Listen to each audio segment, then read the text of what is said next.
Hello. I haven't been here for quite a while. I believe it was 4 weeks, so about a month. I haven't been at church a long time. And it's nice to see your faces. I'm really happy to be here, that I can spend some time with you. And, okay, can anybody tell me what important day is today? Anybody?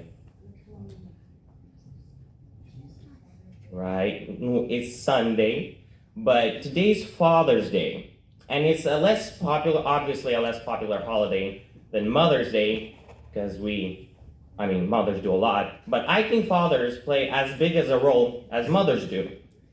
They both have each their roles in the family. Can somebody from the kids name a role that a father has in his family? Like, just one. Provider. There you go. Fathers are providers. They're also discipliners. They're teachers. They're leaders. In their families, they have a lot of roles, but one of the most important ones is being a provider, as was mentioned. In Timothy 1 Timothy 5:8, it says,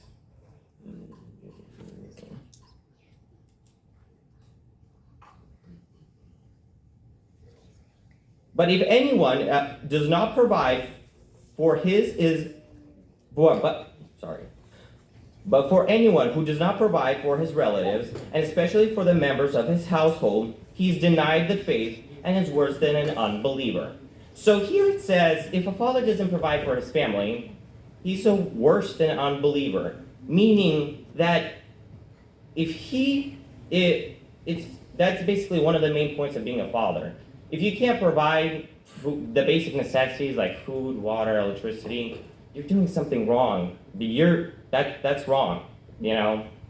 And being a provider is a main role being a father, but providing alone is not enough. Providing is one thing, but a father must also lead. Now, a good father leads his family on the right path. A bad father does not. And I'm gonna read 1 Samuel 2:22-25.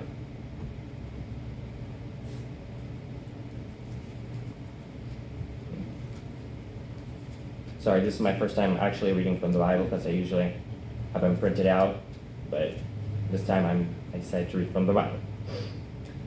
Now Eli was very old, and he kept hearing that all his sons were doing to Israel, and how they lay with the women who were serving at the entrance to the tent of the meeting. And he said to them, "Why do you do such things? For I hear your evil dealings from all these people. No, my sons, it is no good report that I hear from the people of the Lord spreading abroad. If someone sins against a man, God will mediate for him. But if someone sins against the Lord, who can integrate for him?"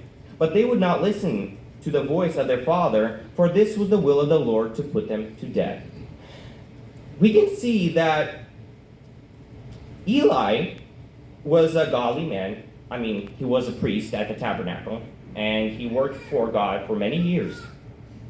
But it was interesting to see that his sons weren't as, let's say, righteous as him. They were actually priests at that same tabernacle, and they stole from people there. They were not very good people. And as I would assume, as their father was a priest, that they would, learn from his righteousness, but that wasn't the case. And it's not a case for many fathers in the Bible, because men usually one man took on the role of leading Israel. And usually their sons or their children in general weren't very godly people. Now, in Samuel,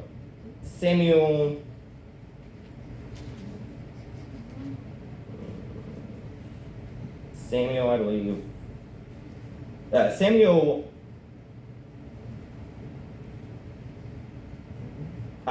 Samuel 8, 1 Samuel, chapter 8, Chapter 8. When Samuel became old, he made his sons judges over Israel. The name of his firstborn son was Joel, and the name of his second son, Abijah. They were judges in Bethsheba. Yet his sons did not walk in the ways, but turned aside after gain. They took bribes and perverted justice.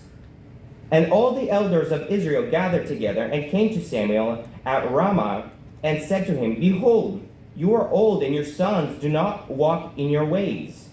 Now appoint us a king or a judge like all nations. This was another head of the Israel, and his children also weren't very good. And his family wasn't the bright example as they should have been. They took bribes, and they did not walk in the ways of the Lord. You can see that even though Samuel was a righteous man and he walked with God, and he was basically representing God to the people, his children were not a great example. And his sons weren't the best at being judges either. Now, what is a good father? A good father teaches his children to walk in front of the Lord. Now, there is one father in particular that was actually rewarded with being a good father, a leader, and his name was Noah. In Genesis 6:9,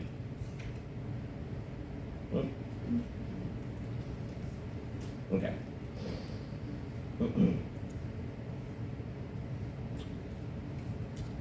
These are generations of Noah, and Noah was a righteous man, blameless in his generation. Noah walked with God, and Noah had 3 sons, Shem, Ham, and Japheth. And now the earth was corrupt in God's sight, and the earth was filled with violence. And God saw earth, and behold it was corrupt, for all flesh had corrupted their way on earth. And God said to Noah, I have determined to make all ends of flesh. And then he goes on telling him to build the ark, which would essentially save his family. Now, see, Noah wasn't a prominent figure. Like, he was a regular person in those times. He wasn't special in any means. But he was a righteous man, and he was a great example. He was the only example God could use. And because of that, he was rewarded, and his entire family was blessed by being saved from the flood. A good father leads his family to God on a straight path. A bad father, even though if a father is a righteous man, his kids might not be blessed. A good father walks with God daily. He leads by example. So he not only tells his children, you have to go read the Bible, you have to do this, to be a good person. He shows them by examples, by doing good deeds, by showing them kindness. He disciplines with love. Sometimes there are fathers that are very strict and they enforce rules. And enforcing rules is good, but it has to be done with love and not without anger. He protects and prays for his children. Children are one of the main things of the family, basically. It's what represents the father. And it's an example of what kind of father he is. I want us to pray for our fathers. I want us to pray to God that he would bless them, that he would lead them on the right path so the mothers and the children, we, could be blessed with him. Now, if you don't have a father, or if you don't have a mother, I think you should pray for your mother or father extra more. Because if you don't have one of the parents, they're basically doing double the amount of effort, and I think we should pray for them too, extra hard. So now we're gonna pray, and you guys are gonna pray, and you're gonna get a mic, and we're gonna pray. Amen.